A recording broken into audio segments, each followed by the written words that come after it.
माँ मेरी बात सुन के जाइएगा माँ। माँ 1 मिनट मेरी बात सुने। दानियाल, इससे कह दो मुझे इसकी कोई बात नहीं सुननी। माँ आपको गलतफहमी हुई है, मैं बिया को अकेले छोड़ के कैसे आता माँ?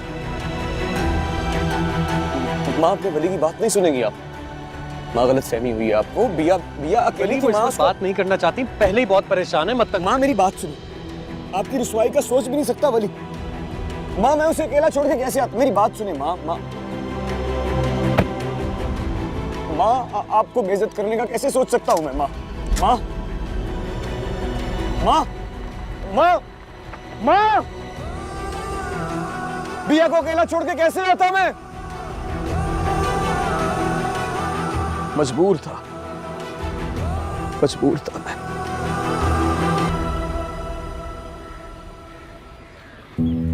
मैं अल्लाह का बहुत शुक्र अदा करता हूँ कि अल्लाह ताला ने मेरी औलाद को किसी बड़ी आजमाइश से बचा लिया। यकीनन ये खबर आपको वली ने ही सुनाई होगी। हाँ, वली ने कॉल की है। बेशर्मी और ढिठाई की भी हद होती है। कल रात को उसने जो कुछ किया है, अगर उसमें जरा सी भी गैरत होती ना तो वो कमरे से बाहर कदम ना निकालता, लेकिन नहीं, वो तो ऐसे दंदनाता फिर रहा है जैसे उसने कोई बहुत बड़ा कारनामा अंजाम दिया हो। शर्म तो तुम्हारे बेटे को आनी चाहिए। बीवी उसके अस्पताल में पड़ी है और वो खुद अस्पताल से गायब है। तीमारदारी तो सारी वली कर रहा है ना। मैं बाज आई ऐसी तीमारदारी से, उसकी इस हमदर्दी से ना आपकी बहू बदनाम हो रही है। उससे कहें हमारी जो थोड़ी बहुत इज्जत बच गई है ना वो रहने दे। जिस तरीके से मैं दानियाल को कल लेकर आई हूँ ना, ये मुझे ही पता है। वली ने दानियाल का गिरेबान पकड़ा हुआ था क्योंकि वली को लगता था कि बिया की ये हालत दानियाल की वजह से हुई है। पूरे हॉस्पिटल में एक हंगामा खड़ा कर दिया। वो तो शुक्र करे कि मेरी दानियाल ने बात मान ली, वो मेरे साथ आ गया, वरना जवान खून है, कुछ भी कर सकता है। और वैसे भी कौन शौहर ये बर्दाश्त करेगा कोई गैर मर्द उसकी बीवी की तीमारदारी करे? तो ये बात तुमने मुझे पहले क्यों नहीं बताई? हाँ, जैसे आपको मेरी बात पे तो यकीन आ जाता है ना, आपको तो हमेशा मुझ में और मेरे बेटे में ही बुराई नजर आती है। अस्सलाम वालेकुम। ये भाभी बेगम को क्या हुआ? खैरियत तो है? जिनका वली जैसा बेटा हो वो ऐसे ही माँ होती है।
माँ दरवाजा खोले। माँ कम से कम मुझे अपनी सफाई का मौका तो दीजिए। मैं कसम खा के कहता हूं मेरा कोई कसूर नहीं है। आपकी इंसल्ट करने का सोच भी नहीं सकता वली। माँ दरवाजा तो खोले यार। माँ बात सुने मेरी।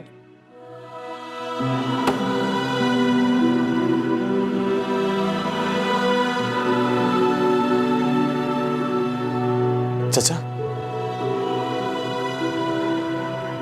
माँ को कही ना मेरी बात सुने। मैं कसम खा के कहता हूं मेरा कोई कसूर नहीं है। माँ की इंसल्ट करने का सोच कैसे सकता हूं मैं? अभी मुनासिब वक्त नहीं है, वो बहुत डिस्टर्ब है। चाचा सफाई देना तो जरूरी है, उन्हें कहे ना मेरी बात सुने। कहा ना मैंने, अभी बात करना मुनासिब नहीं है।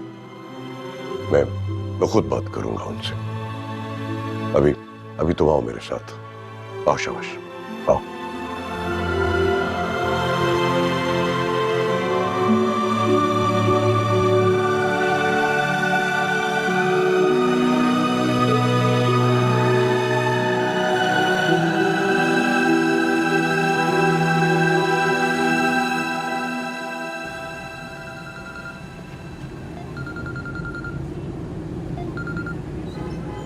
अस्सलाम वालेकुम मामा।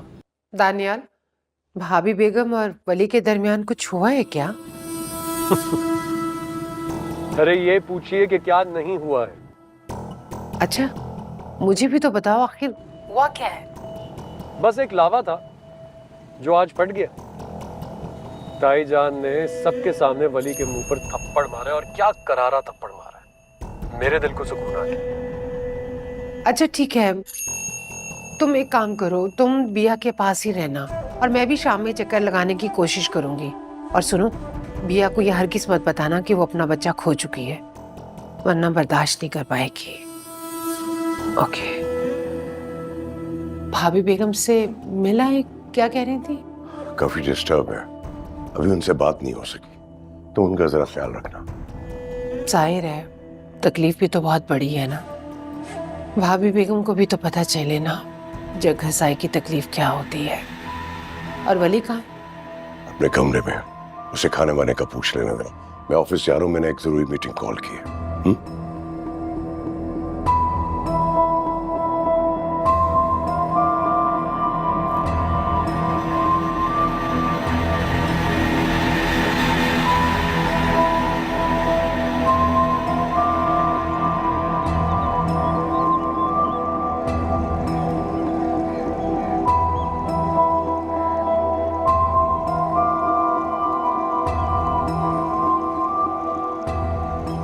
अब मुंह लटका के क्यों खड़े हो?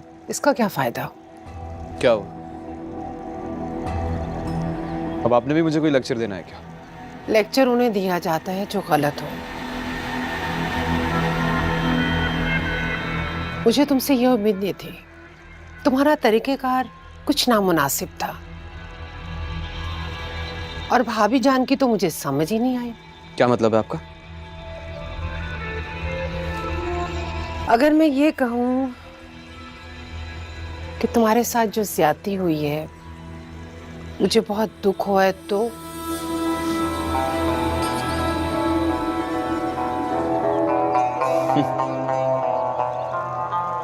तो ये अचानक से जो मेरी तरफ आपका रवैया बदला है, उसकी वजह जरूर पूछेगा वली। मतलब ये कि हमेशा तुम अपने ही जज्बातीपन से बेवकूफ बने हो,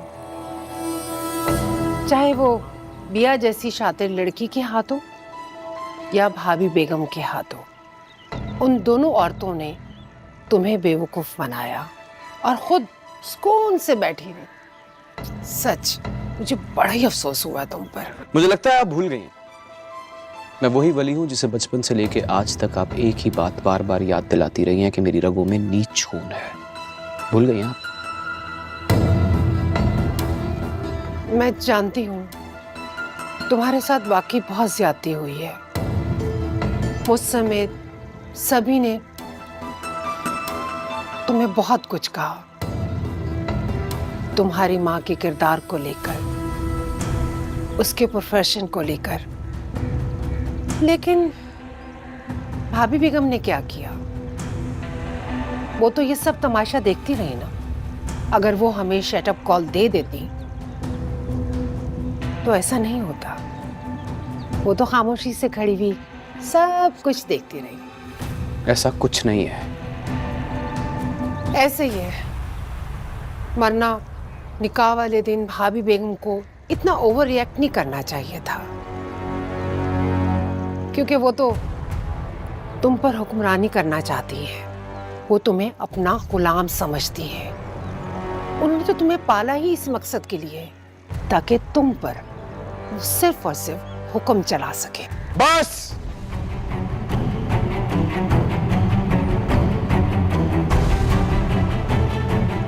मैं जानती हूं तुम्हें बहुत बुरा लगा है वली, लेकिन हकीकत यही है। मैंने कहा ना बस!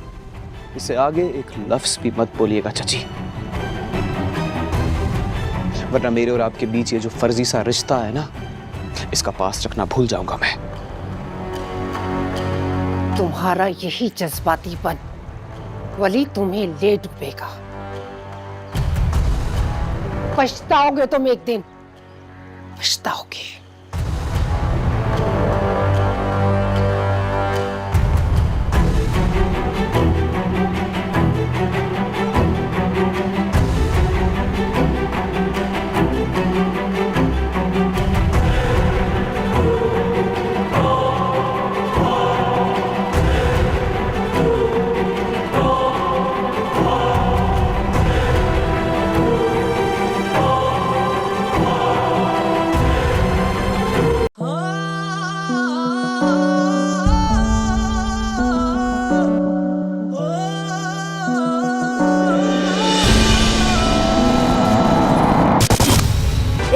की मज़ेदार वीडियोस देखने के लिए हमारा चैनल सब्सक्राइब करें और बेल आइकन पर क्लिक करना ना भूलें।